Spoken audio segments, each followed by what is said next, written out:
dia, tudo bem? Eu sou Lidiane Sayuri e hoje é terça-feira, dia 3 de janeiro. Líderes do segundo maior massacre da história do sistema prisional do Brasil, que deixou dezenas de mortos em Manaus, devem ser transferidos para presídios federais. A decisão foi comunicada pelo ministro da Justiça, Alexandre de Moraes. A medida pretende isolar os líderes e deixá-los longe das áreas de domínio. Bom dia, tudo bem? Eu sou Marcela Rau. A rebelião que durou 17 horas no complexo penitenciário Anísio Jobim deixou 56 mortos e ainda houve mais 4 mortes na unidade prisional que fica na zona rural de Manaus. A guerra entre facções iniciou o motim. A briga pode estar na disputa pelo tráfico de drogas. O massacre no complexo penitenciário em Manaus é mais um capítulo da disputa de poder entre as maiores facções criminosas do país. E você, acha que o crime organizado tem solução? É o que a nossa enquete de hoje quer saber. Para votar, entre nas nossas redes sociais, use a hashtag LinkRecordNews. Agora vamos aos destaques de hoje. Incêndio em clínica de reabilitação da Grande São Paulo deixa 3 mortos e vários feridos. Bombeiros suspeitam que internos tenham se rebelado e causado fogo. No Rio de Janeiro, 7 pessoas ficam feridas na queda de um elevador. Em outro caso, uma estudante morreu ao cair no poço de um elevador. No Azul, IPVA e IPTU, material escolar. Com tantas contas no mês de janeiro, veja as dicas de um especialista para responder qual é a melhor forma de pagar todas as dívidas e começar o ano com as contas em dia. Divida a sua opinião com a gente, participe do nosso jornal, porque começa agora a primeira edição do Link Record News.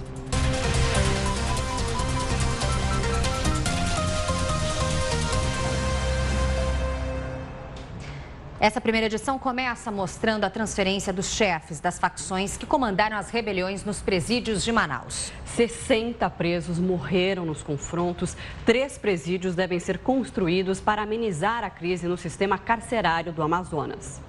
Depois da grave crise, a Polícia Militar vai reforçar a segurança dentro das penitenciárias. O governo de Manaus negou a ajuda da Força Nacional, pois não existe um risco na segurança pública. Mesmo assim, quem vive em Manaus está assustado. O que está acontecendo hoje, todo o policiamento está para lá. Então a gente tem que fechar mais cedo para manter a segurança da gente, né? O medo nós fica, né? Que a gente mora aqui. Mas eu acabei até de falar para ela mesmo que a gente tá nervosa, né? E rápido. A briga entre facções desencadeou a rebelião, que é considerado o segundo episódio mais violento da história do sistema prisional brasileiro, atrás apenas do massacre do Carandiru.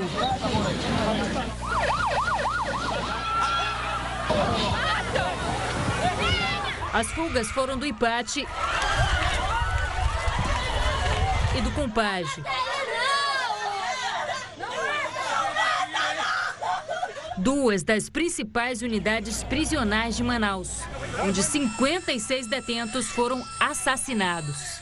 Os corpos estão aqui, no Instituto Médico Legal, e podem demorar até 3 dias para serem liberados. O local está superlotado e não tem capacidade para atender a demanda.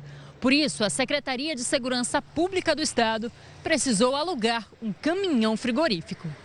A rebelião foi no domingo, mas nessa segunda, mais 4 detentos foram mortos em outra unidade, no Puraquequara.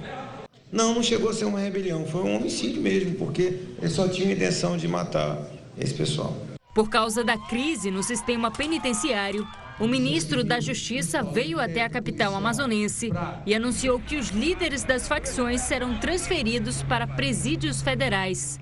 Já há indícios das lideranças que ordenaram de dentro dos presídios e participaram desses homicídios, identificados, haverá um pedido de transferência das lideranças para os presídios federais. 3 novos presídios devem ser construídos no estado. O governo federal transferiu 1 bilhão e 200 milhões para o sistema penitenciário semana passada, e isso vai possibilitar também a abertura aqui no estado do Amazonas de aproximadamente mais 1.200 vagas para o sistema penitenciário.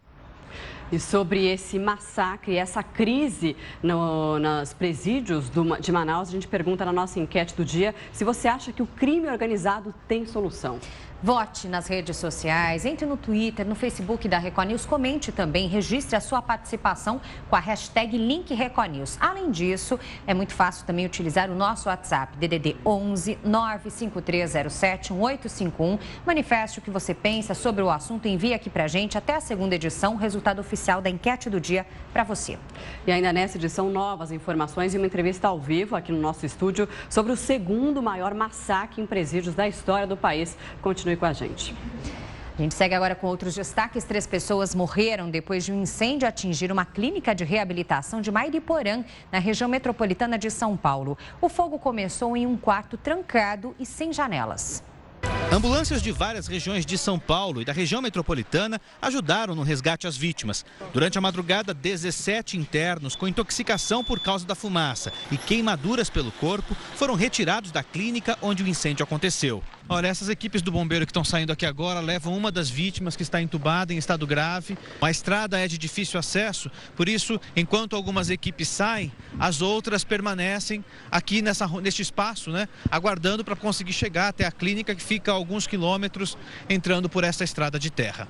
Este caminhão dos bombeiros não conseguiu subir a estrada de terra que dá acesso ao local do incêndio. A clínica de reabilitação fica numa região afastada da área urbana de Mairiporã, na Grande São Paulo. Os internos já estavam dormindo quando o fogo começou. Segundo eles, a porta do quarto com 26 pessoas estava trancada e o espaço não tinha janela nem saída de emergência. Foi um fogo do nada, cresceu um fogo dentro do quarto. Esse quarto estava trancado. Com 26 pessoas dentro. Com 26 pessoas dentro. Sem nenhuma janela. Este outro homem, que também é interno do local, ajudou a salvar algumas das vítimas. Quando nós chegamos na frente desse quarto, esse quarto estava saindo fumaça. Tivemos dificuldade de abrir o quarto, porque o pessoal estava forçando lá de dentro para fora. Quando eu abri, eu já não vi ninguém já. Foi aí que eu entrei, pegando fogo, eu abaixei, entrei e puxei. Segundo o Corpo de Bombeiros, além dos 17 feridos, 3 homens morreram. Os corpos foram encontrados em um banheiro, junto a um dos quartos, E provavelmente o banheiro acabou sendo a rota de fuga que eles acharam naquele momento. Eles acharam que estariam seguros naquele local, provavelmente. E devido à fumaça, à temperatura, acabaram inalando e acabaram falecendo no local. No local estavam internadas 108 pessoas. Durante o incêndio, mais de 20 homens aproveitaram para fugir. Esta mulher é mãe de um adolescente que está em tratamento na clínica. Ela foi avisada pelo filho sobre o acidente e encontrou um grupo de internos na rodovia de acesso ao bairro. Eu encontrei com eles ali no meio do caminho, tinha um todo queimado. Quando passou a ambulância, nós paramos e levaram ele. Os responsáveis pela clínica não quiseram falar com a reportagem. Eles entregaram aos policiais o auto de vistoria do Corpo de Bombeiros com validade até 2018. A Polícia Civil investiga as causas do incêndio. 7 pessoas ficaram feridas na queda de um elevador na noite de ontem no Rio de Janeiro. Em um outro caso, uma estudante morreu ao cair no poço de um elevador. 24 anos e muitos sonhos. Um deles estava realizando: cursar a Universidade de Cinema e Audiovisual. Exatamente os estudos fizeram Flora Miller se mudar da casa da família, na cidade serrana de Petrópolis, para morar sozinha no Rio de Janeiro. A jovem, que cativava os amigos pela simpatia e o comportamento sempre alegre, estava vivendo em um apartamento em Copacabana, na zona sul da capital fluminense. Mas um acidente no prédio interrompeu os planos e a vida da universitária. Testemunhas contaram à polícia que Flora Miller estava no elevador com outras pessoas quando o equipamento parou de funcionar. E para que conseguissem sair de dentro dele, abriram a grade de proteção. Uma das pessoas conseguiu sair. Flora foi a segunda a tentar, mas acabou se desequilibrando e caindo no poço do elevador, a uma altura de 6 andares. Não houve tempo para o socorro ser acionado. Flora morreu no local. O caso está sendo investigado por esta delegacia. Cartas e gravações em áudio mostram que o homem que matou uma família inteira planejava o crime desde o Natal. Além da ex-mulher e do filho de 8 anos, ele atirou em mais de 10 pessoas na noite de Ano Novo em Campinas, no interior de São Paulo. A polícia teve acesso a uma gravação feita pelo celular do atirador, em que ele revela ter planejado a chacina para o Natal. E as pessoas, né, com certeza vão perguntar, né, o que passa na cabeça de um cara desse para fazer o que fez. Bom, eu vou tentar dizer para vocês. Tudo bem, eu posso até ser um monstro, mas ela foi muito mais monstra do que eu, usando uma criança para querer prejudicar o pai. O corpo do atirador foi enterrado em Jaguariúna. Ele deixou uma carta contando que planejou o assassinato porque não podia ver o filho. Morto também já estou porque não posso ficar contigo e ver você crescer. Vou levar o máximo de pessoas daquela família comigo. Morro por justiça, dignidade, honra e pelo meu direito de ser pai. A cerimônia de enterro das vítimas reuniu centenas de amigos. Coisa que aconteceu de repente, uma loucura de um ser humano que não tinha o que pensar na vida, o que fazer, e aprontou tudo isso aí. Um dos sobreviventes, Luiz João Batista, ferido no pescoço, acompanhou o enterro da família. Ele perdeu a mãe dele, a filha dele, 4 irmãs, sobrinhos, tudo. Todos eles? Tudo. É uma família? Escapou. Escapou por Deus. O responsável pela chacina é Sidney Ramis de Araújo, de 46 anos, que brigava na justiça pela guarda do filho, de 8 anos. Para se vingar da ex-mulher, Isamara Filier, de 41, ele invadiu a festa de Réveillon da família, disposto a matar todo mundo. Sidney atirou primeiro nos homens, que bebiam cerveja no quintal do lado de fora. O dono da casa foi atingido na barriga e se fingiu de morto para sobreviver. Das 15 pessoas que estavam na casa, 12 morreram, incluindo a ex-mulher e o filho. Depois, Sidney se suicidou. Para essa psicóloga forense, há muita raiva no texto, mas não sinais de loucura. Para mim, ele estava muito determinado a fazer isso e, muito possivelmente, se ele não tivesse tido êxito nessa noite do dia 31, eu acho que ele não desistiria de cometer esse crime. Está internada em estado grave a turista atingida por um raio no litoral de São Paulo. A mulher aproveitava o primeiro dia do ano na praia quando recebeu a descarga elétrica. A imagem mostra o momento exato em que o raio caiu. Taline Campos, de 25 anos, estava com a família na Praia do Sonho, em Itanhaém, e foi atingida. O sol estava forte e fazia muito calor. Por isso, muitos turistas aproveitavam o primeiro dia do ano aqui na praia. Mas, de repente, o tempo mudou. E mesmo assim, a jovem de Guarulhos caminhava aqui na beira d'água, quando recebeu a descarga elétrica. Esta comerciante conta que tentou segurar a barraca por causa da força do vento. Saiu voando tudo. Foi assim, coisa de redemoinho, nunca vi isso na minha vida. A jovem deu entrada nesta unidade de pronto atendimento com uma parada cardiorrespiratória. Ela respira com a ajuda de aparelhos e o estado de saúde é considerado grave. Taline foi transferida para um hospital em Guarulhos. Os episódios se repetem todos os anos nas praias do litoral de São Paulo. Em janeiro de 2014, uma turista de Ribeirão Pires perdeu a vida na praia da Enseada, no Guarujá. E em dezembro do mesmo ano, 4 pessoas de uma mesma família morreram na praia do Canto do Forte, em Praia Grande. Tristeza também para a família de um pescador de Guarujá, que carregava portões de alumínio em seu barco em fevereiro do ano passado. Para evitar que a diversão se transforme em tragédia, a recomendação para os banhistas é deixar a praia ao menor sinal de tempestade. É preciso sair não só da água, mas da praia e locais abertos. Bom, e agora a gente segue ao vivo para Curitiba, no Paraná, onde está a Fabiana Vantucci com os destaques de hoje por lá. Fabiana, bom dia. Olá, Lidiane e Marcela, bom dia para vocês, bom dia a todos. Olha, o prefeito de Curitiba, Rafael Greca, foi internado nesta segunda-feira, um dia depois de tomar posse. Ele já havia passado mal no último sábado, quando os médicos diagnosticaram uma crise de ansiedade. Ontem à tarde, ele voltou a se sentir mal e foi levado novamente para o hospital. Os exames constataram que Rafael Greca apresenta um quadro de tromboembolia pulmonar, que é a presença de um coágulo de sangue que se desprendeu e se alojou em uma artéria pulmonar. A equipe médica que atende o prefeito decidiu mantê-lo na unidade de terapia intensiva para tratamento. A queixa principal era a falta de ar. que a gente chama de dispneia. Nesse momento, a gente levou ele até o consultório, conversei com ele e a suspeita foi justamente de tromboembolismo pulmonar.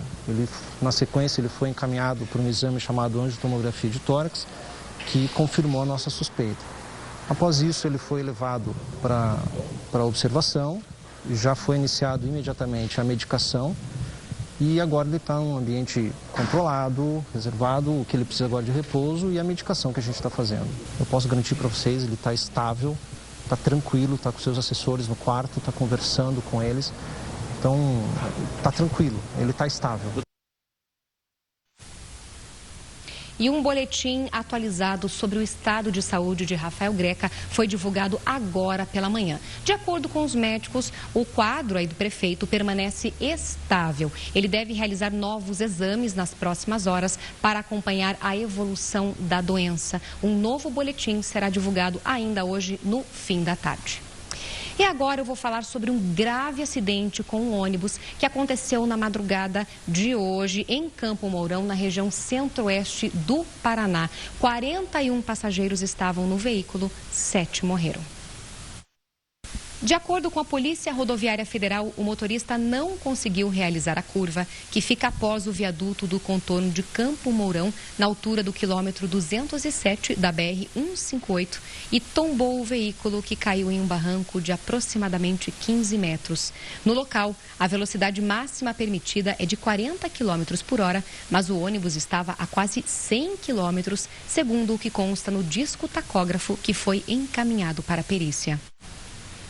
Olha, e a suspeita é de que essas 7 pessoas que morreram no acidente não estavam usando o cinto de segurança, já que elas foram ejetadas do veículo. As outras vítimas foram encaminhadas para hospitais da região. 3 estão em estado grave.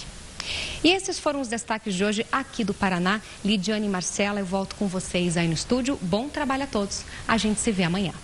Bom trabalho, Fabiana. Até amanhã. Até amanhã. E olha, meninos já podem tomar a primeira dose da vacina contra o vírus HPV. Em todo o país, 3.600.000 garotos devem ser imunizados, mas a procura ainda está fraca. A procura pela vacina contra o papilomavírus humano, o HPV, foi pequena no primeiro dia de imunização do ano. A Secretaria Municipal de Saúde diz que todas as unidades já estão abastecidas com as doses, que este ano também serão aplicadas em meninos de 12 e 13 anos de idade. O papilomavírus humano é uma doença que ela é transmitida via contato sexual. E quanto mais precocemente você puder proteger, melhor. O que os pais não podem esquecer é de um documento de identidade dos filhos para comprovar a idade. A meta é imunizar mais de 160.000 meninos até o final do ano em todo o estado. Maria levou a filha de 11 para ser vacinada contra o HPV no ano passado. Primeira e segunda dose, que é importante, né? O que a senhora achou de ter feito isso? Que acho que toda mãe tem que se atentar a isso. Com certeza. Todas as doenças é muito importante, né? Outra mudança no calendário de vacinação é que a partir de agora, os adolescentes dessa faixa etária também poderão receber a vacina contra a meningite C, a bacteriana, que antes estava disponível nos postos apenas para crianças entre 3 meses e 4 anos. Bom, faltou fazer algum tipo de compra no final do ano? Então, Marcela, a hora é agora de aproveitar, viu? Porque as liquidações estão aí com até 70% de desconto. Olha só, as promoções realmente valem para eletrodomésticos, móveis, sapatos e roupas. E se for comprar, não custa prestar atenção para não cair em armadilha, hein? A Eliane é a típica freguesa de janeiro, dessas que fazem a alegria do comércio nessa época. É hora de correr atrás e pegar esse cliente que guardou um pouquinho do dinheiro para aproveitar agora no começo do ano. Por isso a loja abriu hoje já com aquele descontão. Em vista de dezembro, tá um pouco mais barato. Tem coisas que você compra pela metade do preço. Nem sempre a mercadoria anunciada como em liquidação é mesmo um produto em oferta. Às vezes não passa de uma estratégia de venda. Por isso, o ideal é que o consumidor tenha noção dos preços fora das promoções para poder comparar. A gente tem que valorizar o dinheiro, né? Ah, com certeza, filha. É tão difícil ganhar, né? O casal do Paraná encontrou jeans em oferta. Para nós compensa. O Diego vai levar um e o Eduardo também aproveitou. Paguei 109, se não me engano era 160 ou alguma coisa assim. Importante não comprar por impulso, preferir desconto à vista, fugir dos juros e saber que o lojista não é obrigado a trocar a mercadoria. Nas lojas físicas, a troca só é obrigatória em caso de defeito. Se o produto apresentou algum problema, descosturou, está rasgado, desbotou, o consumidor pode acionar sim o lojista e aí ele fica obrigado, nos termos do Código de Defesa do Consumidor, a reparar esse produto. Mas nem todo mundo está satisfeito no meio das ofertas. Para certo tipo de consumidor, liquidação é um jogo de paciência. Esperar mais uma semana, eu creio que vai baixar mais ainda.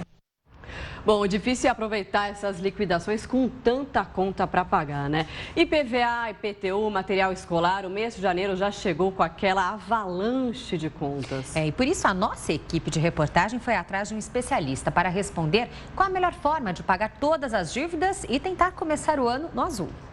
Surpresa não é, mas que assusta, isso ninguém questiona. Acaba pegando a gente de calça curta, né? Mas a gente já está acostumado, eu acho. Faz parte. Já é hora de conferir se os boletos de impostos anuais chegaram. No estado de São Paulo, o IPVA começou a ser entregue e pode ser parcelado em 3 prestações ou pago à vista. Nesse caso, há desconto de 3,1%. No IPTU, há a possibilidade de parcelamento a maior, 10 prestações. À vista, o desconto é de 4%. Este professor de economia é a favor do parcelamento. Vale a pena calcular a diferença entre o valor sem desconto e o com desconto, e esse valor ser aplicado, por exemplo, numa caderneta de poupança. Tem mais cobrança por aí. Não é imposto, mas quem tem filho em idade escolar sabe bem o quanto pesa encher a mochila. São livros, cadernos e uma lista de materiais obrigatórios. Criança de creche, criança de escola, de tudo. Já fez as contas de quanto a senhora vai gastar? Bastante. Sem dinheiro para enfrentar essa sequência de despesas, hora de sentar frente a frente com os números e fazer contas, avaliar as taxas de juros e até a possibilidade de um empréstimo. A orientação é de um especialista no assunto, mas é preciso atenção nesses casos. Usar o empréstimo consignado, que tem uma taxa de juros bem menor do que, por exemplo, cartão de crédito e outras dívidas. A melhor alternativa ainda é essa, se preparar para o inevitável. Um bom início de ano depende do planejamento do ano todo. A gente sabe que vai ter, já é previsto, né? Então, se a gente sair gastando as tampas aí, depois fica apertado, tem que empréstimo aí cai no abismo, não tem mais volta, né? Muita cautela nessa hora. Bom, agora a gente volta a falar da rebelião que deixou 60 presos mortos no Amazonas. Para isso, nós conversamos aqui com o professor da FGV e associado ao Fórum Brasileiro de Segurança Pública, Rafael Alcadipani da Silveira. Rafael, obrigada pela participação aqui conosco no Link Record News. Bom dia, Rafael. O ministro da Justiça, Alexandre de Moraes, já disse que vai transferir os responsáveis por esse massacre para presídios federais. Gostaria de saber o que isso significa na prática, se é uma punição e se não deveria ter sido feito antes isso. Olha, infelizmente toma-se atitude depois do fato ter sido consumado.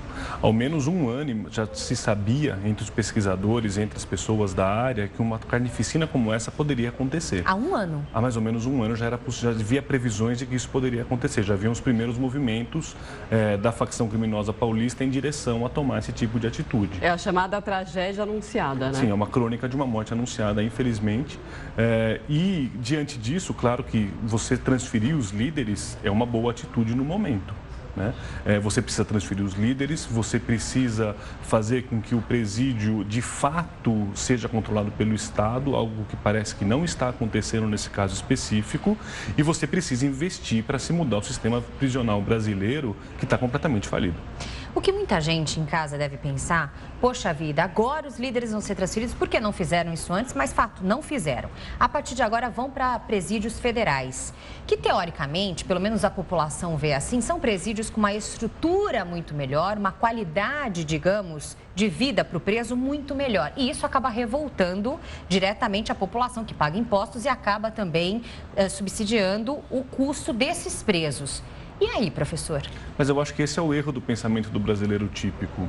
Investir em sistema prisional é investir no futuro do país. É você ter certeza que a pessoa vai ter uma punição correta. O que acontece hoje no Brasil é que essas masmorras medievais que nós temos no Brasil, elas são grupos, são lugares onde você traz o preso para a facção criminosa. É lá que eles são arregimentados para a facção criminosa, porque o Estado não tem comando. Quem comanda são as facções criminosas. Então, a gente precisa investir em um sistema penitenciário que seja um sistema penitenciário decente para o país que a gente tem. E a gente precisa investir em efetividade de pena para crimes, que não é o que tem acontecido hoje no Brasil. Hoje a gente prende muito mal. E, diante disso, a gente tem uma superlotação dos presídios e porque o povo também não quer que invista em presídio, mas investir em presídio é investir na segurança de todos nós. Pode falar.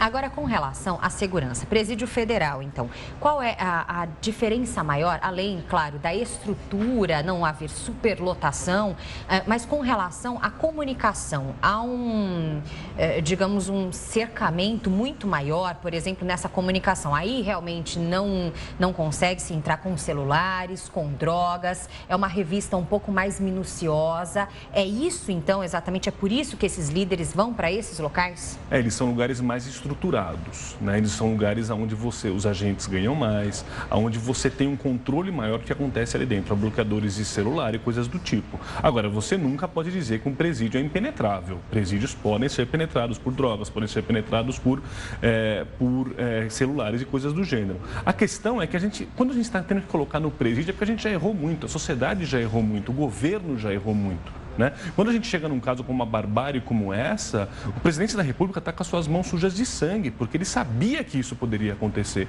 O ministro da Justiça sabia que isso poderia acontecer. Então, a gente não pode chegar ao ponto de ter que prender as pessoas. A gente precisa trabalhar como sociedade para evitar que isso aconteça. Agora, professor, falando do momento do massacre em si, né? O secretário disse que não invadiu para evitar um Carandiru 2 e que a rebelião, as mortes aconteceram bem nos primeiros minutos da rebelião. Esse foi o procedimento correto? Como que deve ser? Como que a polícia deve atuar nesses momentos de rebelião? E são momentos muito delicados em que pode haver muitas mortes, como aconteceu nesse complexo penitenciário em Manaus, né? Sim, isso é um momento muito delicado e eu tenho certeza que o comandante da polícia naquele momento, ele tomou a atitude que achava mais correto para proteger os seus policiais, para proteger a sociedade e para proteger as pessoas que estavam dentro do presídio. Uma invasão como essa, geralmente sem luz, com um contingente de policiais muito grande, com superioridade de armas muito grande, a gente pode gerar um novo Carandiru.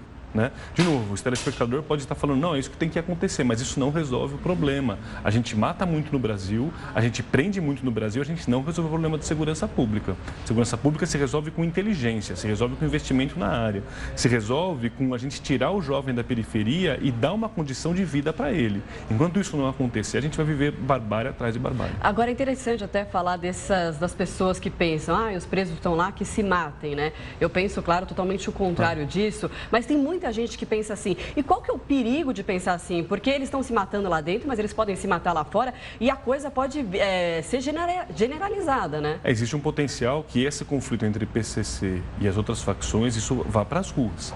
E você pode começar a ter invasão, uma facção querer invadir áreas do outro do tráfico em regiões metropolitanas de São Paulo. Esse cenário não está muito distante. O ponto fundamental é o seguinte, segurança pública se resolve com inteligência. Quando você tem uma ação inteligente do Estado, a gente não tem feito isso. É natural que o telespectador, é natural que o cidadão comum no Brasil esteja muito cansado do que ele tem visto e queira resolver o problema. Porque você tem medo, a mulher no Brasil hoje tem medo de ser estuprada, você tem medo que o seu filho não volte a casa quando ele vai em algum lugar. Todos nós estamos fartos, estamos cansados dessa situação de segurança pública. E a solução simples é o que aparece mais fácil. Só que não existe solução simples para problemas complexos. Ou a gente começa a encarar o problema de frente, no meu ponto de vista, isso passa por regulamentar o mercado das drogas. O álcool foi ilegal nos Estados Unidos durante muito tempo e não deu certo. A droga é ilegal, a gente perdeu essa guerra. O próprio Estados Unidos tem mostrado que esse é o caminho, tem legalizado a cannabis em alguns de seus estados. Então nós perdemos essa guerra. A gente precisa mudar com isso para não enfiar tanta gente assim no sistema de justiça criminal. E a partir daí começar a atuar de uma maneira mais inteligente.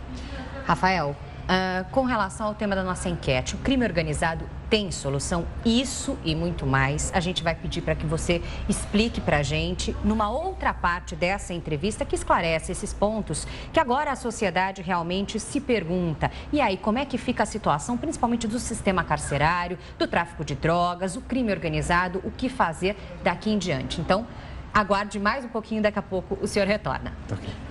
A gente aproveita agora para fazer uma pausa para os nossos apoiadores e volta daqui a pouquinho, então, com a sua opinião aqui no Link Record News. A seguir, você vai ver o ano nem bem começou e as chuvas de verão já causam transtornos em São Paulo. Isso e muito mais em instantes no Link Record News. Até já.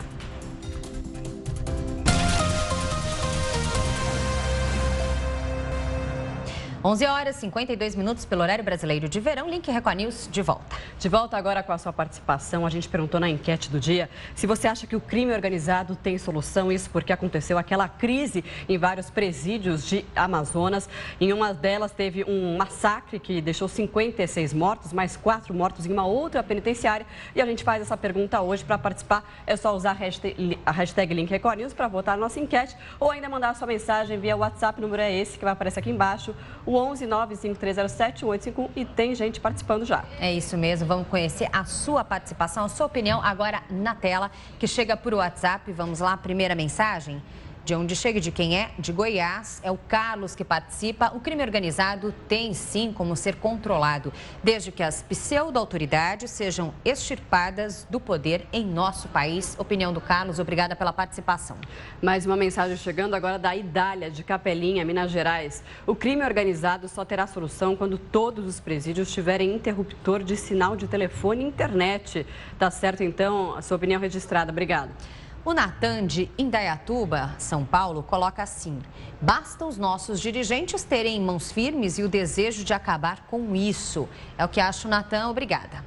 Agora a mensagem do Carlos, de Mauá, São Paulo. Não existe a menor possibilidade de recuperação do setor prisional no Brasil e a tendência é piorar cada vez mais. Pensa então o Carlos. Obrigada pela sua participação. De Araraquara tem a mensagem do Lucas. Infelizmente, o crime é mais organizado do que a polícia e o Estado. Enquanto não houver mudança real dos governos, acho difícil quebrar os esquemas do crime organizado. Obrigada, Lucas. Agora o Eduardo Henrique, de São Paulo, capital. O crime organizado só vai diminuir no Brasil quando os criminosos saírem do poder. É o que pensa o Eduardo. Obrigada. Erivonaldo, de Lago do Junco, Maranhão, infelizmente não há possibilidade de o crime organizado ser extinto, pois, como o próprio nome já diz, é organizado e conta com bases em todos os segmentos da sociedade. Obrigada pela participação. Faça como eles, então, envie aqui a sua mensagem, registre o seu voto também até a segunda edição, mais interatividade até o resultado oficial da enquete do dia para você. Bom, a gente continua falando, então, sobre a rebelião que deixou 60 presos mortos no Amazonas. Voltamos a conversar com o professor da FGV e associado ao Fórum Brasileiro de Segurança Pública, Rafael Alcadipani da Silveira. Rafael, muita gente desanimada, né, com a questão da solução de crimes organizados em todo o país. E a gente coloca a pergunta da enquete, então, há solução para o crime organizado?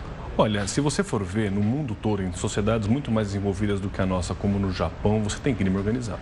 Tá certo? A máfia japonesa, ela é bastante forte e prevalecente.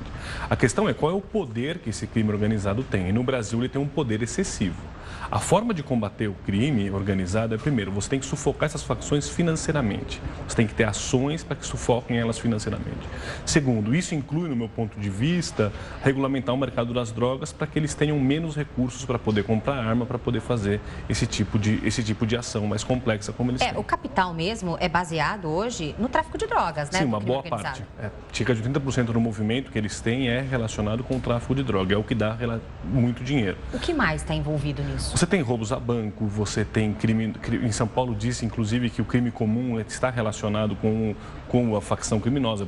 Alguns criminosos precisam pagar taxa para a facção criminosa e tudo mais, né? Você precisa também ter uma ação firme do Estado de remodelar o modelo do sistema de justiça criminal no Brasil e de segurança pública, porque ele está falido. Né? A gente começa 2017 com uma chacina em Campinas, onde as pessoas, a esposa do assassino já tinha comunicado várias vezes à polícia e nada foi feito.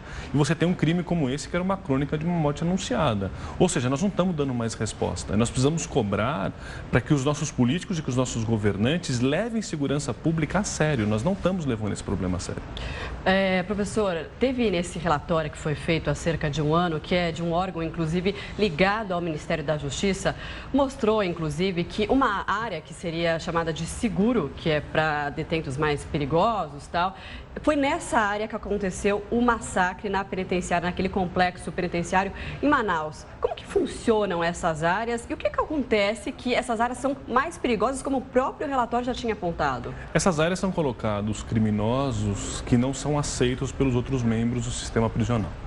Estuprador, assassino de criança, pessoa que mata a própria mãe, por exemplo, e também criminosos de facções rivais. Então, existe uma separação no sistema para que estas pessoas não sejam vitimadas pelos outros presos. O que acontece é que sempre que há uma rebelião, o seguro é a primeira área que é invadida pelos rebelados para tomar como refém e para matar esses criminosos, porque há um tipo de crime, tipos de associações criminosas que nem os criminosos aceitam.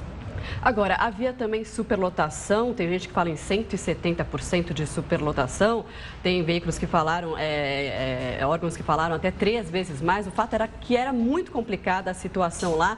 E agora, então, o governador anuncia mais 3 unidades prisionais que vão ser construídas. Por que isso agora? Por que não conseguiu? Porque se tem o dinheiro agora, não poderia ter construído antes isso? Porque morreram mais de meia centena, porque tem toda a pressão mídia popular, internacional, a mídia popular, né, a pressão popular. Nessa hora o dinheiro aparece e consegue se construir, então? Na verdade, nessa hora, eles precisam dar alguma resposta para a sociedade e começam a criar paliativos. Né? O governo federal não tem levado a sério a questão de segurança pública. Os governos federais não têm levado. Esse governo não é exceção com relação a isso. E nós vamos viver essas situações de barbárie e de calamidade enquanto esse problema não for encarado de frente. Não vai resolver isso de maneira simples. Agora sim, o presidente da República tem as mãos sujas de sangue, ele é responsável direto por essa situação, porque ele sabia que isso poderia acontecer. Ele foi informado de que isso poderia acontecer e não tomou providência nenhuma. Agora, uma situação que chama muita atenção e que a gente ouve falar na boca miúda, tudo. Por exemplo, tivemos jogos aqui no Rio de Janeiro, poucas ocorrências foram registradas, parece que a paz habitou ali nos morros cariocas, tão realmente movimentados e com uma criminalidade muito grande. Fala-se muito de que nesses momentos, em alguns momentos, há um acordo entre autoridades e o crime organizado também. Isso de fato existe, professor, e seria talvez uma forma de se chegar a uma trégua, uma paz entre essa crise penitenciária que é tão instalada? Existe uma ética entre Estado e criminoso que geralmente é respeitada. Então, existe uma série de regras implícitas na relação entre os policiais e os criminosos e entre o Estado e os criminosos. Você ceder uma trégua e fazer uma negociação como essa, isso tende a acontecer, não de forma objetiva, direta, não vai sentar o chefe da facção com o governador do Estado, mas intermediários eles vão levando e vai se criando, digamos assim, um senso comum sobre como eles devem agir, mas isso é muito perigoso. O PCC cresceu em São Paulo porque ele nunca foi enfrentado de forma efetiva pelo governo do Estado de São Paulo. Nós estamos vivendo essa situação de força do PCC porque ele nunca foi enfrentado e sempre esses acordos tácitos foram acontecendo. E quando você rompe um acordo tácito, como aconteceu em 2006, por exemplo, quando você teve os ataques, é muito penoso, tanto para a população quanto para os criminosos. A questão é que o enfrentamento ele tende a não ser tão produtivo. O que você tem que fazer é agir com inteligência, é tirar os meios de financiamento desses criminosos, é retirar os meios de comunicação. Por exemplo, quando o governo federal ofereceu várias vezes, o governo anterior, para que os líderes do PCC fossem colocados em presídios federais, mas isso nunca aconteceu. Então, assim, isso possivelmente faz parte de um acordo maior para que essas coisas não aconteçam, para você manter a estabilidade do sistema em São Paulo. Agora, ou você começa a agir de forma decisiva, você começa a tirar os recursos dessas pessoas, as condições de comunicação, com blocadores de celular, nos presídios, com presídios que dê conta do volume que a gente tem, uma melhoria da quantidade de pessoas que você coloca nessas masmorras medievais, que são os nossos presídios, ou nós vamos ficar enfrentando problema atrás de problema e crise atrás de crise. Professor, só um instantinho, porque a partir de agora, parte da nossa rede fica com a programação local. E a gente continua aqui com o jornal Link Record News, na presença do professor Rafael, que nos ajuda a esclarecer esses pontos da crise penitenciária. Um ponto muito curioso, houve essa rebelião, a suspeita é realmente por causa de briga entre facções. No Rio de Janeiro, nós vemos ali a disputa pelo tráfico de drogas no morro e outro a invasão entre os morros. Agora, de que forma há essa disputa das facções, por exemplo, dentro dos presídios, pelo controle das regiões? Como é isso? O tráfico naquele presídio, é isso que está sendo disputado? Qual que é essa briga exata? Os líderes das facções geralmente estão dentro dos presídios. E esses líderes tendem a impor a ordem e tendem a impor a disciplina naquele local. Tanto é que há relatos que esse presídio em Manaus tinha internet, tinha alguns cômodos, tinha frigobar, tinha todo um privilégio que geralmente os chefes dessas facções eles acabam tendo dentro dos presídios. Tá certo? Então, mas como é que... Aí a gente se pergunta como eles conseguem esse tipo de benefício. Enquanto outros presídios federais, teoricamente, há bloqueadores de celular, essas regalias não são dadas, como eles conseguem isso em outros presídios? Há conivência, então, de autoridades para que se chegue a essa situação? Eu acho que não apenas conivência, mas também o medo, né? Se você é um agente prisional e eu falo, olha, se você não trouxer para mim o celular, ou se você não deixar entrar coisa X ou coisa Y, eu sei onde você mora, eu sei onde mora a sua família, eu vou matar todo mundo. Essa é a realidade dos agentes prisionais do Brasil, que estão submetidos a essas condições, tá certo? Quer dizer, são uma das profissões onde as pessoas mais sofrem.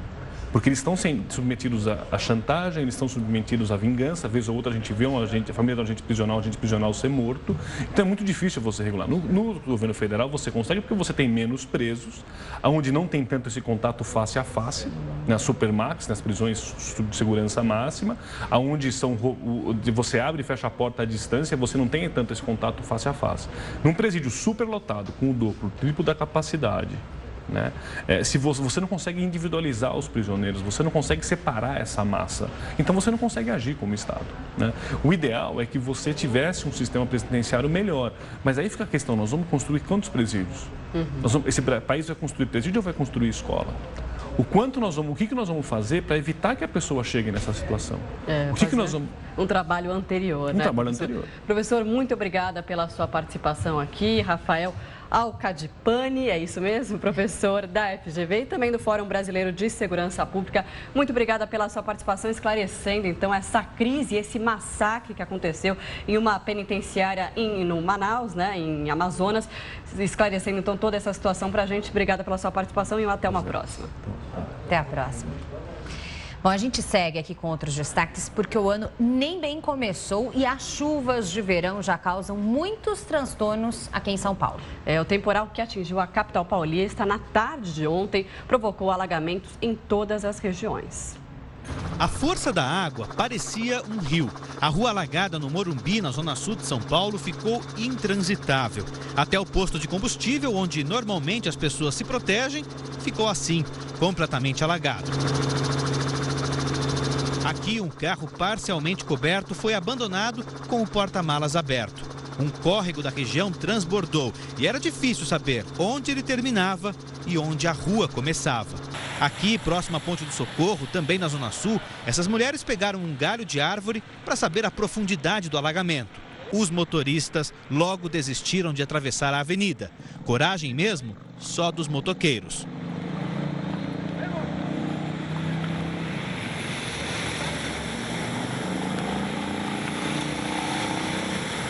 Mas não foi só a Zona Sul que foi castigada.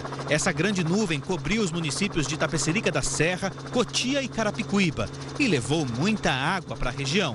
Essa rua alagada em Carapicuíba tinha até correnteza.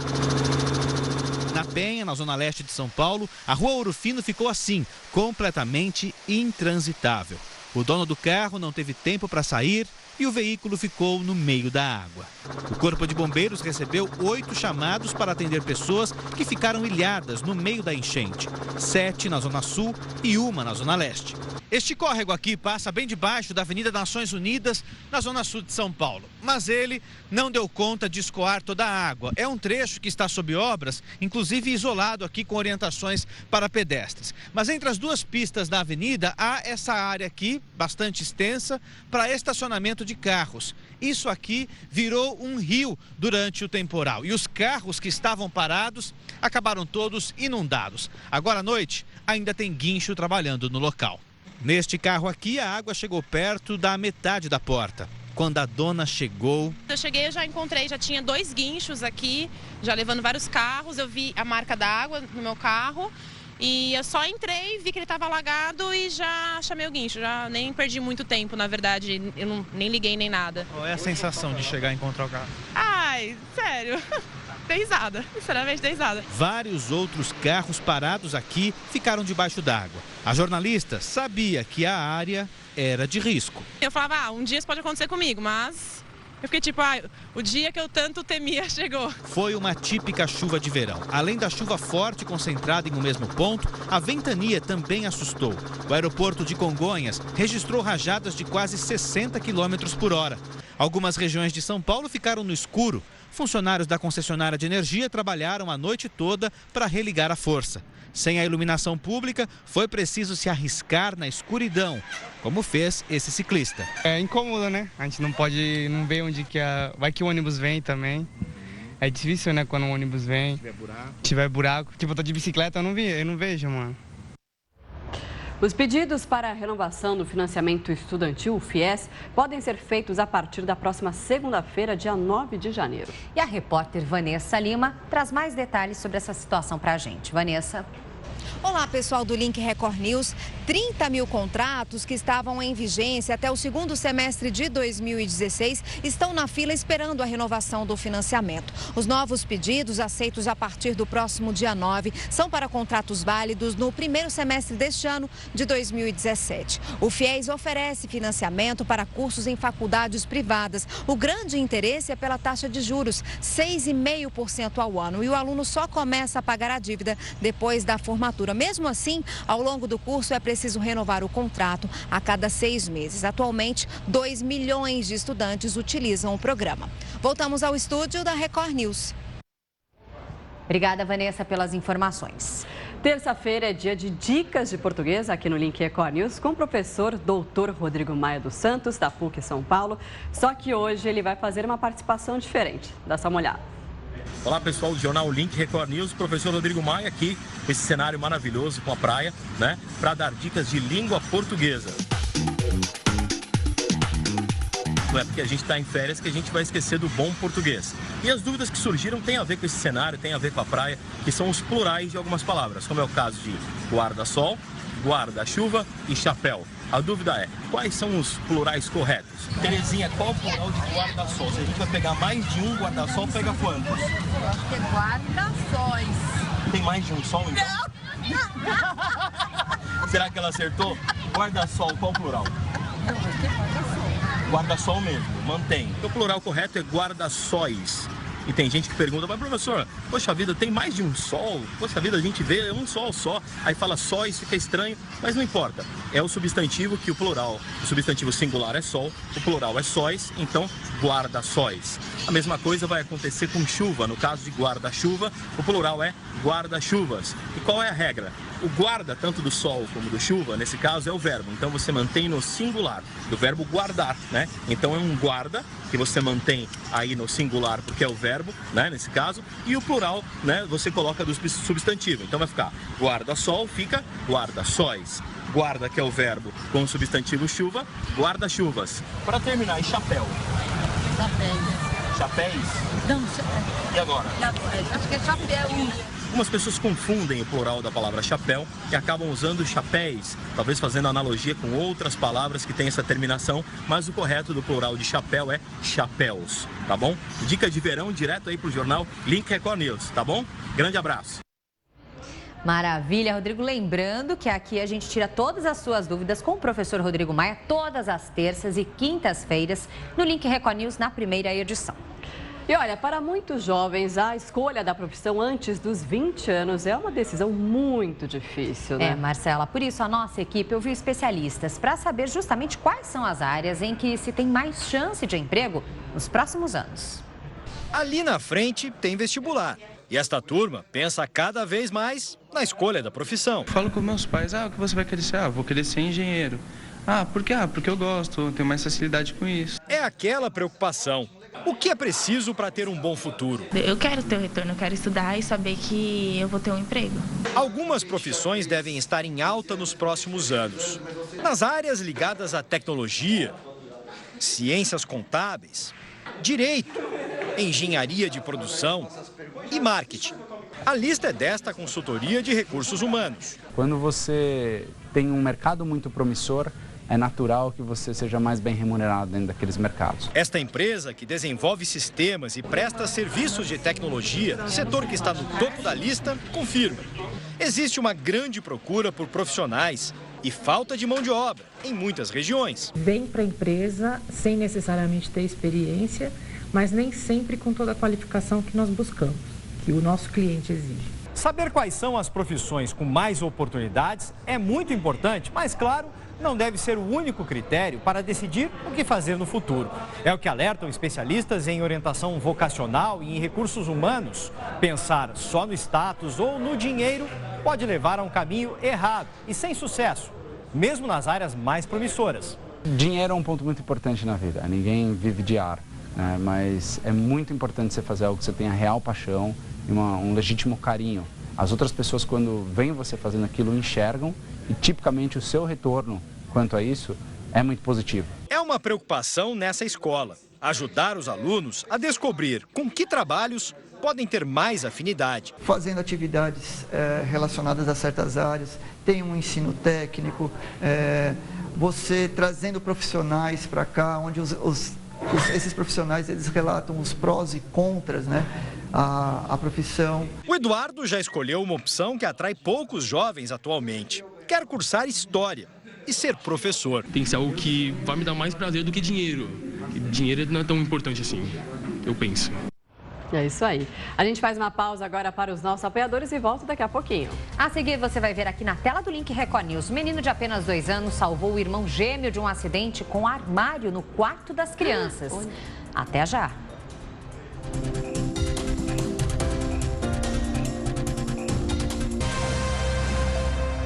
Meio-dia, 16 minutos no horário brasileiro de verão. Link Record News de volta. Uma boa tarde para você. Boa tarde. 225 pessoas morreram nas estradas do país entre o Natal e o Ano Novo. A repórter Paula Branches tem mais informações. Paula. Olá, para quem acompanha o Link Record News, olha, a Polícia Rodoviária Federal registrou uma queda de 10%, viu? Agora foram mais de 2.000 acidentes durante as festas de fim de ano.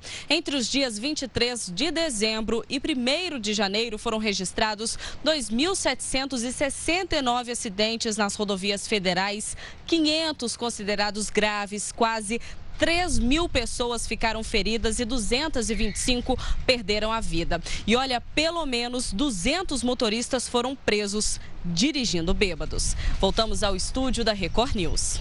Obrigada, Paula, pelos destaques. E a Vigilância Sanitária fechou um laboratório clandestino de medicamentos em Goiás. Mais detalhes agora com a repórter Patrícia Piazza na tela. Patrícia.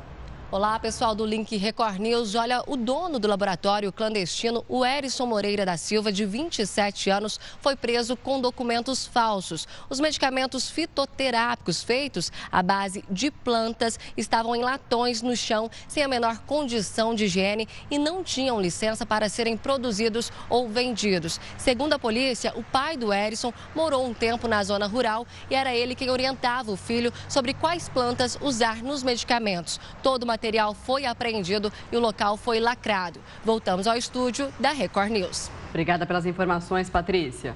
E continua a agonia das famílias de um grupo de 19 brasileiros desaparecidos há quase 60 dias. Eles sumiram durante uma viagem clandestina aos Estados Unidos. Os brasileiros tentavam entrar ilegalmente no país através da chamada Rota das Bahamas. Estas imagens mostram o que parece ser um programa de férias. E aí, galerinha? Bahamas. Na casa, grande, confortável e com piscina, estão 19 pessoas. A maioria seria de brasileiros. As cenas foram gravadas há quase 2 meses num dos roteiros turísticos mais conhecidos e procurados do mundo, o arquipélago das Bahamas, no Caribe. Mas o que parece ser um programa turístico faz parte, na verdade, de uma atividade fora da lei. Os viajantes formavam um grupo que tentava entrar ilegalmente nos Estados Unidos pelo mar. A viagem começou no dia 29 de outubro. Os passageiros, que não se conheciam, saíram de Rondônia, do Pará e de Minas Gerais. De avião foram até Nassau, capital das Bahamas. A viagem seguiria até Miami, na Flórida, a fronteira mais próxima dos Estados Unidos. Na época, o mineiro Renato Soares de Araújo, da cidade de Sardoá, telefonou para a mãe se dizendo otimista e feliz com o tratamento que estava recebendo. Estava bem demais, falava, não, aqui é 5 estrelas, aqui é ótimo, aqui ó, a gente está comendo churrasquinho, a comida é muito boa. Foi a última vez que Dona Lindaura falou com o filho. O contato aconteceu no dia 6 de novembro. De lá para cá, nenhum parente sabe do paradeiro dos viajantes. Você encosta a cabeça no travesseiro ali, você vira à noite pensando, meu Deus, será se ele comeu, será se ele bebeu, o que está acontecendo com ele? Para a Polícia Federal, a viagem foi planejada pelos chamados coiotes. São criminosos que levam grupos de brasileiros para tentar entrar ilegalmente nos Estados Unidos. Cobram caro e não dão a menor garantia de que o esquema vai dar certo. A investigação revelou que o sistema funciona assim. No Brasil, um dos coiotes procura pelos interessados e recolhe o dinheiro. O grupo viaja. Já nas Bahamas, outro criminoso providencia transporte, hospedagem e alimentação. Um terceiro, normalmente o dono dos barcos, faz a travessia. Se tudo der certo, um quarto coiote recebe os viajantes já em solo americano e cada um segue o seu destino. Segundo o delegado, é difícil identificar essas quadrilhas porque os criminosos atuam em vários países. O silêncio das famílias também prejudica as investigações. Elas têm muito medo de serem extorquidas, de qualquer tipo de violência, pois essas quadrilhas usam métodos de extorsão, como, por exemplo, a penhora de imóveis, a confissão de dívida fraudulenta, como forma de pagar por esses valores que elas cobram para fazer a travessia. Outro brasileiro desaparecido é Arlindo de Jesus, de 31 anos. A família dele, que mora em Rondon, no Pará, entrou em contato por telefone com o homem que intermediou a viagem clandestina. A Record obteve com exclusividade este áudio. O coiote explica para a irmã de Arlindo que também não sabe onde estão os brasileiros. Procurar tudo lá pra gente, para ver se eles dão informação, porque já mandamos o consulado brasileiro, o Itamaraty, e não conseguimos informação. Então nós vamos mandar uma pessoa que é legal dentro dos Estados Unidos, que é um familiar, para ir lá dentro.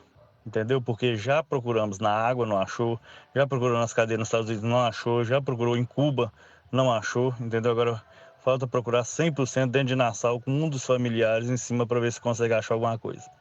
Entendeu? Depois disso, o homem nunca mais atendeu as ligações da família ou fez algum tipo de contato. Como não há sinais de naufrágio no mar e nenhum comunicado oficial de prisão, existe ainda a possibilidade dos brasileiros estarem incomunicáveis em algum lugar, aguardando o melhor momento para tentar entrar ilegalmente nos Estados Unidos. As autoridades sabem da existência desta rota desde 2011. No total, o número de brasileiros presos nas Bahamas subiu de 45 para 56 em 2015, um aumento de quase 30%. Os coiotes costumam cobrar mais de R$30 mil pela viagem, o que em muitos casos significa o patrimônio de uma vida inteira de trabalho. O mineiro Renato, por exemplo, vendeu a única casa que tinha para tentar a travessia pela segunda vez. Enquanto aguardam notícias, as famílias seguem ansiosas por informações desses brasileiros, que trocaram o sossego de cidades pacatas pelo tormento de uma viagem perigosa. Aonde ele estiver, ele dá notícia, né? Porque é difícil demais para mim. Foi a pior coisa que aconteceu na minha vida até hoje. E um menino de apenas 2 anos salvou o irmão gêmeo de um acidente. Vejam aí as imagens. As crianças estavam sozinhas no quarto e decidiram escalar o armário. Uma atitude bastante comum das crianças. E com o peso, o móvel virou em cima dos meninos, dos gêmeos. Os dois ficaram presos. Um deles consegue sair sozinho. E aí ele fica analisando como vai salvar o irmãozinho ali daquela situação. Primeiro ele tenta levantar o armário e já que ele não consegue, ele tenta empurrar até que finalmente, olha só, com muito esforço, ele consegue libertar o irmãozinho. A mãe decidiu colocar o vídeo na internet para alertar sobre os perigos dentro da própria casa. Esse caso aconteceu nos Estados Unidos, serve de alerta, principalmente agora, mês de férias, muitas crianças em casa, às vezes não só na casa dos pais, mas dos avós também, de amigos, parentes, e todo cuidado é pouco com os pequenos. E agora deu sorte o menininho ali, né, o que ficou embaixo do armário, porque caiu em cima dele, em cima da cabecinha dele, e ele conseguiu, acho que as gavetas deixaram numa posição ali que não atingisse diretamente a cabeça dele, então ele acabou dando sorte. E o irmãozinho, que bonitinho, né, tão pequeno, já com esse instinto de salvar ali o irmão, tentou empurrar e acabou conseguindo fazer com que o irmão conseguisse sair daquela situação. Realmente fica um alerta aí para os pais, as crianças fazem de tudo, né, e coisas muito perigosas dentro de casa. Bom, a gente faz uma pausa agora para os nossos apoiadores e volta daqui a pouquinho com os destaques das redes sociais. Veja também, turistas aproveitam o calorão e lotam um paraíso de águas na Serra Catarinense. Até já!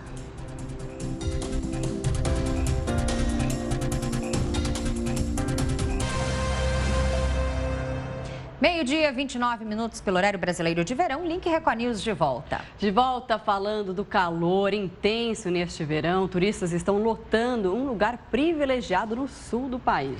É o rio Quiriri, Marcelo, em meio ao verde da serra. A bela paisagem fica na região rural da maior cidade de Santa Catarina. Vendo essas cenas aí, dá ou não dá vontade de entrar no rio também?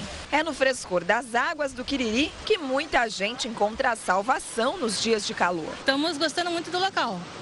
Muito bom mesmo. Prefiro a água doce, né? Porque a salgada faz, né, queima mais a pele, né? E nós temos uma pele mais branquinha, então aí depois é pior, né? Aí fica ardendo.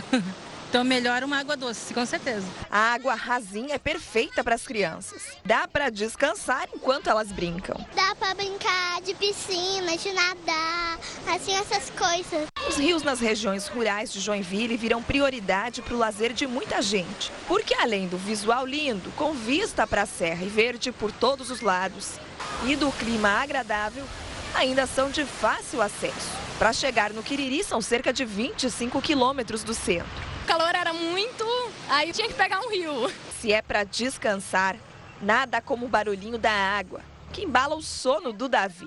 Mas tem quem vem para passar o dia todo. Assa o seu churrasco, traz o lanche, a bebida e tem quem vem de longe. Não é só o pessoal aqui de Joinville e da região que aproveita essas belezas aqui do Quiriri. A gente encontrou aqui um pessoal que veio de Caxias do Sul, na Serra Gaúcha, fugiu lá do clima um pouquinho mais ameno para vir aqui se refrescar nas águas de Santa Catarina. Aqui o calor é mais intenso que lá, né? Nós lá temos hoje com 30 graus, hoje lá em Caxias, né? Aqui não, aqui já está uma sensação térmica de 40 e poucos graus, né? A gente está cozinhando, mas agora a gente vai se refrescar no rio. Cada família traz o que acha necessário. Para ajudar, a prefeitura instalou banheiros químicos que vão ficar disponíveis todo o verão. Na estrada Quiriri são 6 no total. Na água, só alegria para os marmanjos e para os pequenos. Eu mergulho para pegar as pedras. Muito bom, diversão garantida. E o sul do Brasil registrou temperaturas baixas até o mês de dezembro, diferente do que acontece agora, como nós vimos aí no Rio Quiriri. Isso atrasou a colheita da uva, que deve acontecer apenas na segunda quinzena de janeiro. Quem gosta de uva deve estar contando os dias para que inicie logo a venda dessa fruta. Nesse mesmo período, no ano passado, a comercialização já estava a todo vapor. Por isso, muita gente olha para os parreirais querendo saber quando elas vão estar maduras. Apesar dessa cor bonita, a uva não está pronta para ser comercializada. Isso deve acontecer só na metade do mês de janeiro. E a comercialização deve terminar lá na metade do mês de fevereiro. Deve ser o inverno mais rigoroso, né? De um inverno até mais tarde, frio. Daí a uva geralmente ela demorou mais para começar a brotação. O clima é responsável direto pela safra. No ano passado, parte da produção foi afetada pela geada. O mesmo aconteceu neste ano, mas de maneira menos intensa. Por isso, nessa propriedade, devem ser colhidos cerca de 8 mil quilos. O preço também deve ser o mesmo do ano passado, cerca de R$ 4,00 o quilo. Por aqui, praticamente toda a produção é vendida dessa forma, no cacho, e com o restante é feito vinho. Mas a expectativa é que sobre pouco para fazer a bebida, já que a procura tende a ser grande. Nos dias de pico mesmo, ali a gente quase não vence tirar uva, né? Vende bastante. Daí dura pouco mesmo, quando é 20, 30 dias você vai a produção. A família dele tem a tradição de comercializar uva há cerca de 60 anos em Xanxerê. Por isso fica mais fácil a venda. E não é só isso. Além de saborosa, a uva faz bem para a saúde. Controla a pressão arterial, ajuda no funcionamento do intestino e também é considerada por especialistas como anti-câncer e anti-envelhecimento. Mas o consumo deve ser moderado, porque ela tem muitas calorias. Então, pode começar a contar os dias, porque logo, logo você vai poder degustar um bom cacho de uva. Bom, a gente convida o editor de mídias sociais da Record TV, Rafael Calisto. Bom dia, Rafael. Rafael, as pessoas têm tanta vontade de aparecer nas redes sociais que teve até detento que postou fugindo de um presídio lá de Manaus depois dessa crise toda que aconteceu ontem, né, na região do Amazonas. Foi isso, Marcela. Boa tarde, Lide. Boa tarde para você que está assistindo a gente. Eu quero que você aí em casa veja o tamanho da cara de pau desse cidadão. O nome dele é Brian Bremer. Enfim, ele é lá de Manaus, da região de Manaus. Ele fugiu, como a Marcela disse, daquele presídio. Teve agora esse motim essa semana com uma chacina, verdadeira chacina ali, com dezenas de mortos. Mas ele é do presídio adjacente, o que é o semiaberto. Não o que morreu 50 e poucas pessoas, 56, né, se não me engano. 56, ele é do adjacente. E ele fugiu e no dia 1º de janeiro desse ano, ele foi no Facebook dele, na conta dele, e postou uma selfie com a legenda, ele e um colega também fugiu da prisão e colocou a seguinte legenda: na fuga da cadeia. Fuga? Ainda... Mas aí eu tenho até a atualização para você, ele não foi preso por assassinar o português, ele foi preso por tráfico de drogas. Essa é a importante atualização. Mas ele colocou um fuga da cadeia. Mas olha o tamanho da cara de pau do cidadão de fazer uma selfie depois de fugir da cadeia. É para caçoar da nossa justiça, né? Caçoar, mostrar que a internet, certamente para ele manter uma rede social, né? Ele estava preso, né? Então, tem internet suficiente para que ele mantivesse aí, abastecesse a rede social. E agora, na fugacidade dele... Exatamente, ele registrou, fez questão de fazer a selfie. Eu dei uma cavucada no perfil e tinha foto anterior ali, não muito antiga, viu? Então. É um absurdo isso. E aí ele foi e fez mais uma foto que a gente vai mostrar para vocês. Essa aqui é melhor ainda. Maués é na região, né? Chegando ali para somar as solteiras que se cuide. Ele colocou essa. Nossa, gente, que absurdo. Só que a internet, do jeito que ela é, e nós brasileiros, do jeito que nós somos... Muito bem-humorados, Muito bem-humorados, o nosso jeito de não perdoar foi esse.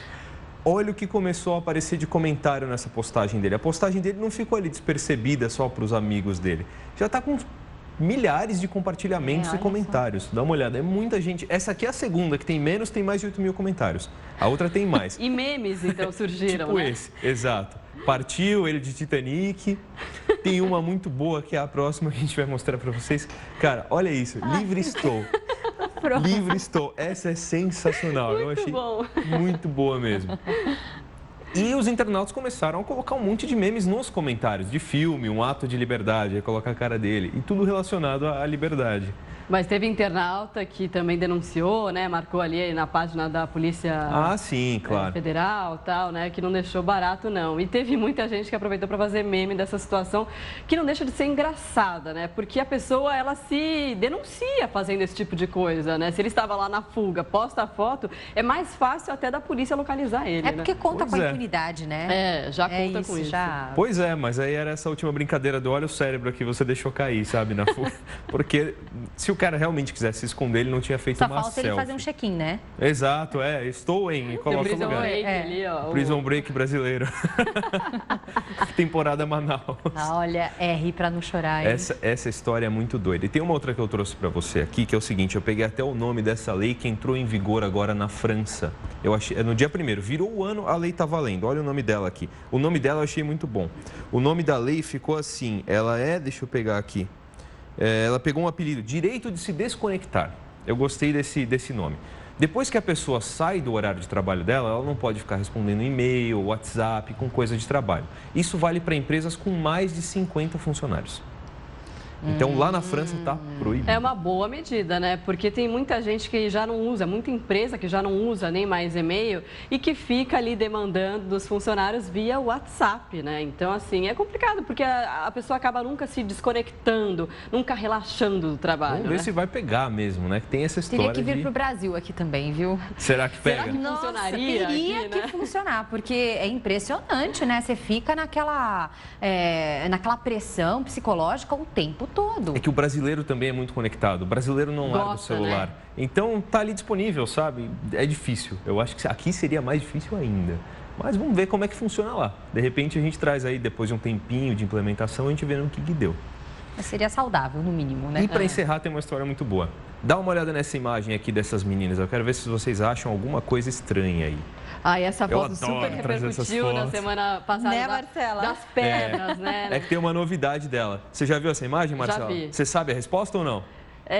Então, não lembro direito. Acho que está escondida na perna preta da primeira menina, não é isso? Tá vendo que tá faltando uma perna, né? Conta aí, olha, tem uma faltando. Da terceira, né? Ou a segunda, não sei. Uma delas não tem perna ali.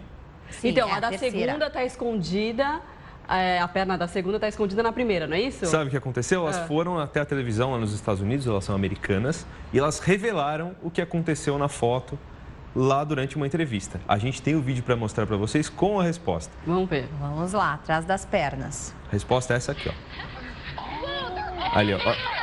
Aqui, tá vendo? A de preto tá com o joelho rasgado e a outra não. A do lado dela tá... agora, quando elas dobram, as duas calças pretas se juntam numa só. Então, a calça jeans é da menina da terceira, a que tá de jaqueta preta, e com o copo na mão. Ela é a da calça jeans. E as duas do canto estão de calça preta. E quando elas cruzam, a perna vira uma só. Aí parece, então, exato. Que sem perna. Só que até elas desvendarem esse mistério da internet, a gente passou uma boa semana tentando adivinhar de quem era a perna da calça jeans. Chegou-se até a falar que uma delas não teria as pernas, né? Enfim, aí vira, né? Vira a internet virou Eu aquela achei loucura. que uma delas tivesse como se fosse um espacate, sabe? Nossa, com as pernas abertas. assim, né? Escondendo ali as pernas atrás das outras, né? Várias teorias surgiram, né? Mas essa imagem é muito boa, elas fizeram muito bem. Foi pensado, então, isso? Foi. Não, na verdade foi o seguinte, a menina postou no Facebook, e aí quando ela postou, elas repararam. Tá faltando uma perna. E aí virou a brincadeira, entendeu? Então foi sem querer. né? Mas foi na hora que postou, elas viram, já na hora. Tá faltando uma perna. Aí virou brincadeira, entendeu? Aí espalhou. E aí acho que é por isso que ficou legal mesmo, né? Porque foi uma coisa bem natural. O legal é que eu reparei dessa entrevista que elas remontaram a imagem da foto com as mesmas roupas, as bebidas, e era 7 horas da manhã, que eu tô vendo ali no relógio. Ou seja, estavam bebendo vinho 7 horas da manhã só pra recriar o meme e a brincadeira. Que vida dura, né? Que vida dura. Mas a internet gostou bastante dessa história. Essas imagens fazem muito sucesso, né? De roupa que muda de cor, de imagem que você não vê o que está acontecendo, esse tipo. Tem até uma blusa aí que estava fazendo sucesso no Twitter, que era por aí, viu? Listrada, a gente aqui na TV chama de batimento, quando é listrado, faz aquele efeito. A internet adora, né? Não tem jeito. A gente também, legal. né? Mistério desvendado, então. Desvendado o mistério. Obrigada pela sua participação. Então, até amanhã a gente volta com mais destaques aí das redes sociais. Até amanhã com o que acontecer nessas 24 horas. Um beijo, gente. Tchau. Até amanhã. Bom, a gente faz uma pausa agora para os nossos apoiadores e volta daqui a pouquinho. A seguir você vai ver aqui no Link Record News. 2017 começa com recorde de desempregados no Brasil. E o início do ano é a melhor época para procurar um emprego. Então não perca tempo e fique ligado aqui no próximo bloco do Link Record News.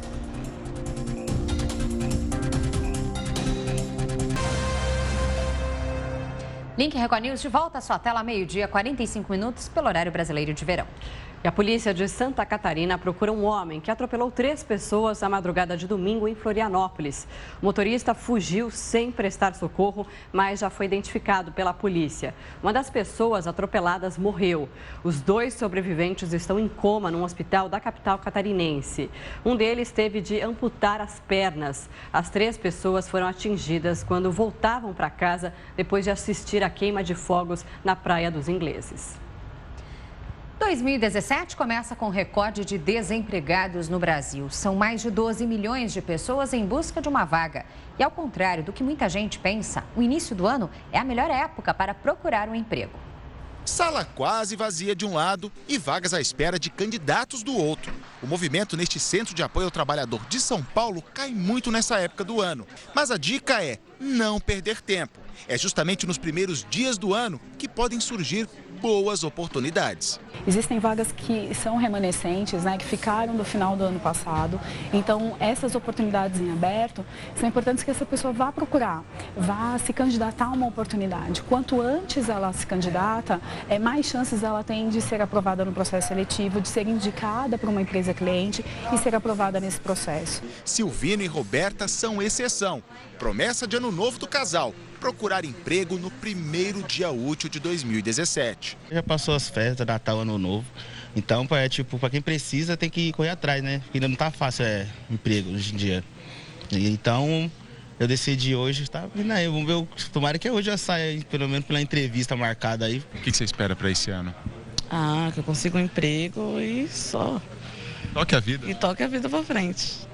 Se der certo, eles podem conseguir uma das 1.855 vagas oferecidas nos Centros de Apoio ao Trabalhador em São Paulo. Auxiliar de limpeza, operador de telemarketing, vendedor e ajudante de obras são os cargos com mais postos de trabalho. As empresas costumam divulgar o número total de vagas, mas isso não quer dizer que elas vão ser preenchidas de uma única vez. Isso pode acontecer em etapas, ao longo de meses. E como o processo seletivo costuma ser demorado, quem começa primeiro tem mais chances de sair logo da fila do desemprego.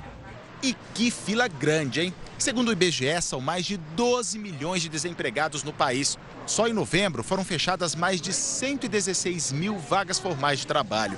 Lenilma faz parte da estatística, mas enquanto não consegue voltar a trabalhar, se esforça nos estudos. Eu não vou deixar de estudar, terminar meus estudos, porque eu preciso dele. Porque sem estudo você não é nada. Não adianta a gente ficar parado no tempo esperando que eu tenha um emprego para depois eu buscar uma qualificação ou buscar uma atualização, É importante eu já buscar isso agora. Quer dizer, o tempo que eu fiquei parado, o que eu fiz? Eu fui me atualizar, fiz um curso gratuito que existem vários em vários segmentos, Então isso é fundamental para a empresa entender que, assim, poxa, ele no momento ocioso dele, ele mostrou interesse em se qualificar. E para começar o ano longe da crise, muita gente gostaria de apostar no próprio negócio. Uma dica é ficar atento às necessidades do mercado, né, Lid? Exatamente, Marcela. E foi isso que fez um empresário do interior de São Paulo. Ele montou uma empresa que vai na contramão da crise. De sacoleiro a empresário de sucesso. Aos 15 anos, Marcelo começou a comprar produtos no Paraguai para revender. Aos 18, com o dinheiro que conseguiu poupar das vendas, abriu a primeira empresa de etiquetas. E percebeu a necessidade que as empresas têm de um programa de computador para controlar gastos e estoques. Foi aí que decidiu investir em tecnologia. Rede de certificado digital, que é um item obrigatório em qualquer empresa. O certificado digital hoje ele é essencial para emissões de nota fiscal eletrônica, para se comunicar com a Secretaria da Fazenda.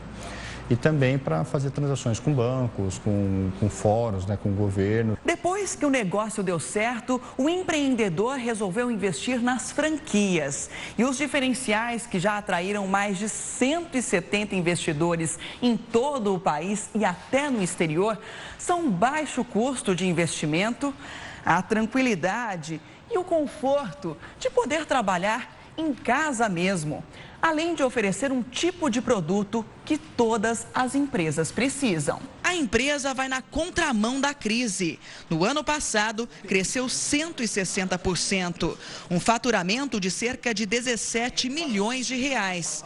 Para este ano, a previsão é ainda melhor. Pedro resolveu largar o emprego como engenheiro eletrônico para investir na franquia. O sistema home office foi um dos atrativos. A parte de eu poder trabalhar como home office em casa me traz um custo-benefício bem baixo, né?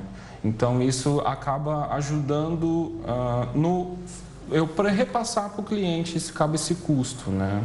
O idealizador da franquia investe também em jovens empreendedores. Christian, de 19 anos, já foi funcionário de Marcelo e agora sonha em se tornar chefe. Eu sempre tive a vontade de empreender, de ter um negócio meu mesmo. E agora, com esse projeto, eu estou realizando este sonho meu desde criança. A gente faz agora uma rápida pausa para os nossos apoiadores e voltamos daqui a pouquinho. A seguir, a sua opinião aqui no Link Record News. A gente mostra já já.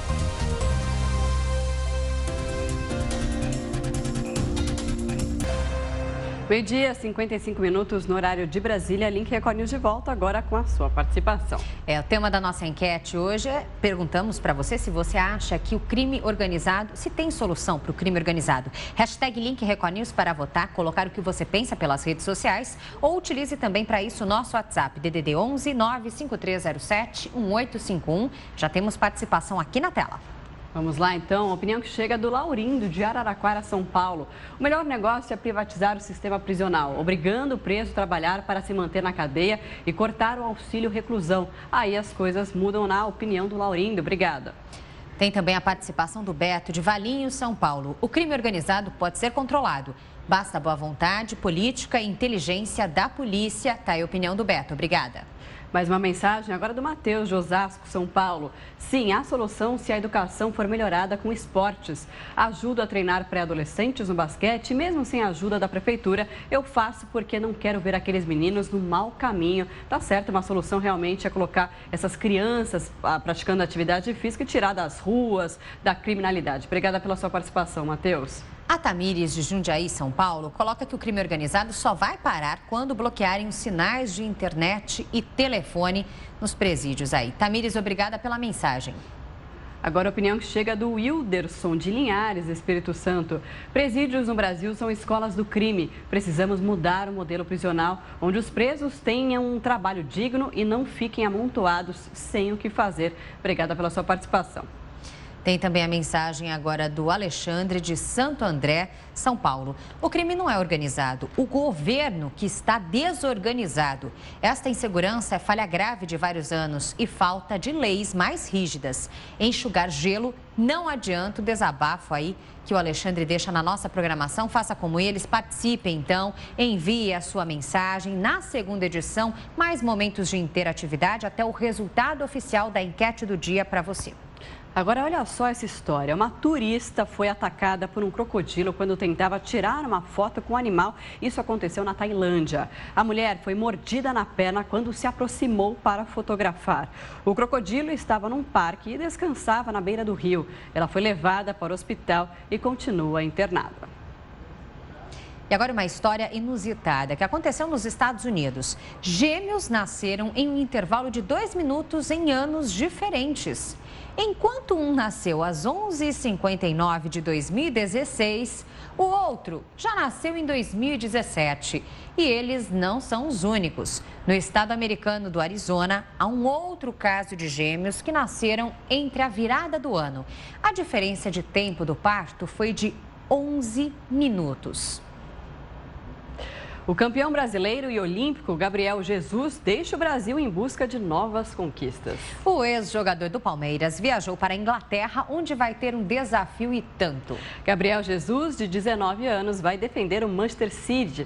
E lá o atacante será treinado por um dos técnicos mais vitoriosos do mundo, Pep Guardiola.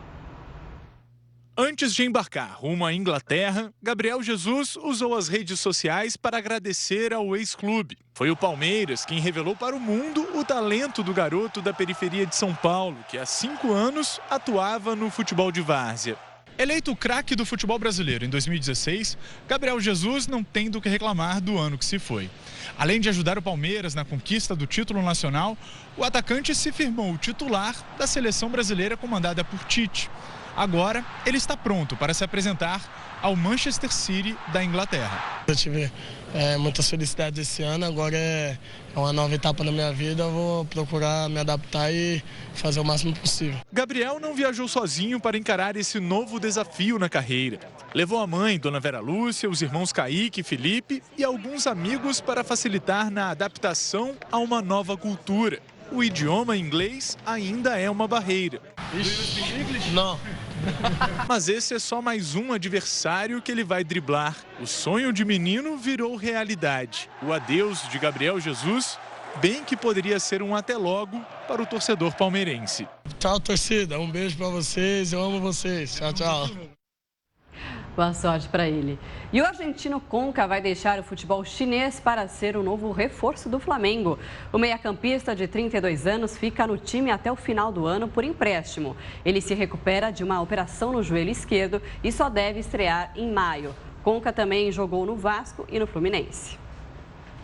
Esta edição do Link Record News fica por aqui. Quer sugerir algum assunto para o jornal? Então mande uma mensagem para o nosso WhatsApp. Participe nas redes sociais. Para isso, utilize sempre a hashtag Link Record News. Acesse também a nossa página no Facebook, no nosso Twitter. Entre na página da Record News no portal R7. O Link Record News vai ao ar em 2 edições, às 11 da manhã e às 3 da tarde. Record News, informação para você crescer. Até já. Até.